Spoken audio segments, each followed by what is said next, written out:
You commute into the office on the same train each day.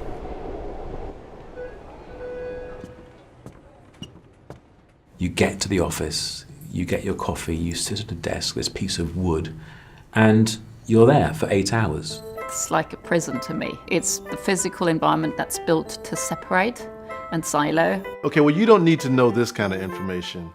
You should only know what you need to do to stuff this tube into this bottle, or whatever. We're now tethered to devices that beep at us all day long. 47 reply-alls that consist of 2-word answers. On average, 77% of the UK workforce feels that a productive day in the office is clearing their email. Oh my God. You know, it's just shocking to think that actually the process of work has become work itself. When did that happen? A study in the UK a few years ago showed that your average information worker, was interrupted perhaps 7 to 11 times an hour. And this resulted in men in a 15-point drop in IQ temporarily, which is the equivalent to being stoned. I mean, one recent French study, the chief executive said that only 11% of his workforce were really excited and enthused. 70%, there was just a way to earn money to keep their family alive. And 19% were actively prepared to sabotage the organization. They disliked it so much.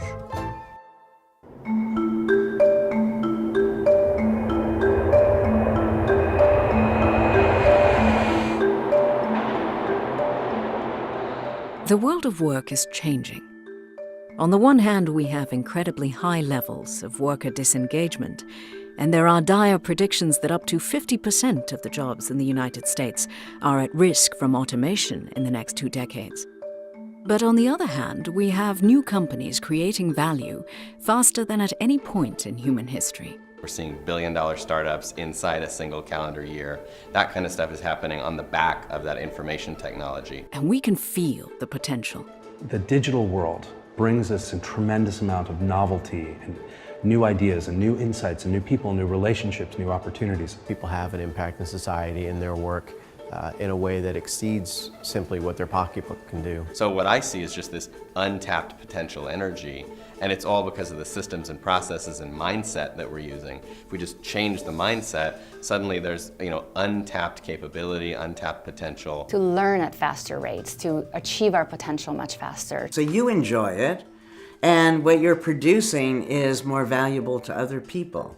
It's a win-win. When you think about the huge amount of untapped brain power. The closer we looked, the more we realized that the way we work has not kept up with the rapid pace of change in the world. The offices and cubicles we work in, the buildings that they're placed in, the software and the hardware that we use, they're really all designed for a world of information scarcity. But the world has really changed in the last decade, and we now live in a world of information abundance. People are collaborating, they're communicating with friends, they shop online, they play games, they have this wonderful, rich experience of technology in their personal lives, and then they go into the office. We naturally are beginning to look at our physical environments to have those types of performances. We expect them to be interactive, we expect them to be faster, we expect them to allow us to do things in a more spontaneous and intuitive way. We've been running companies the same way since the Industrial Revolution, when we made them purely for the purpose of doing the same thing over and over at scale as efficiently as possible. That was based on Ford and the production line. The Fordist approach was about pure efficiency, speed of production, lowest cost. All Fords were black because black paint dried quickest. That whole construct is a dead construct, really. It belongs to a previous era. A couple of factors, among others, have changed. First is things have sped up, and that's self-evident. Things are faster, but they're also more interconnected. And when you combine the two, speed and interconnectedness, suddenly you have this unpredictability.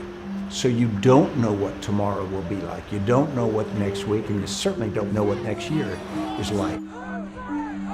This world of information abundance, it's really defined on the one hand by this sense of being overwhelmed by constant communications and this constant flood of data and us having to cope with it.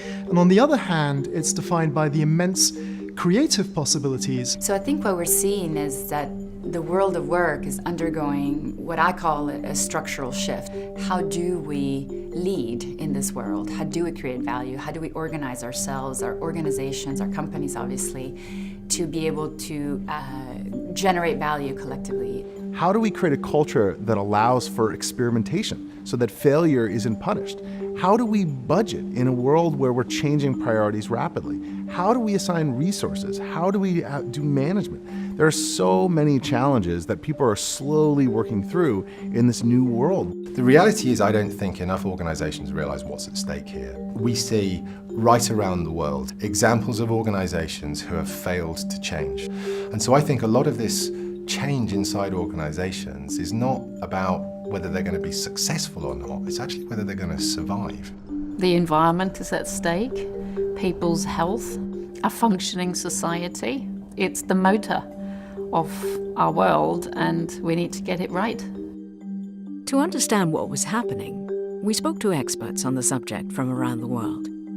Join us on our journey of discovery.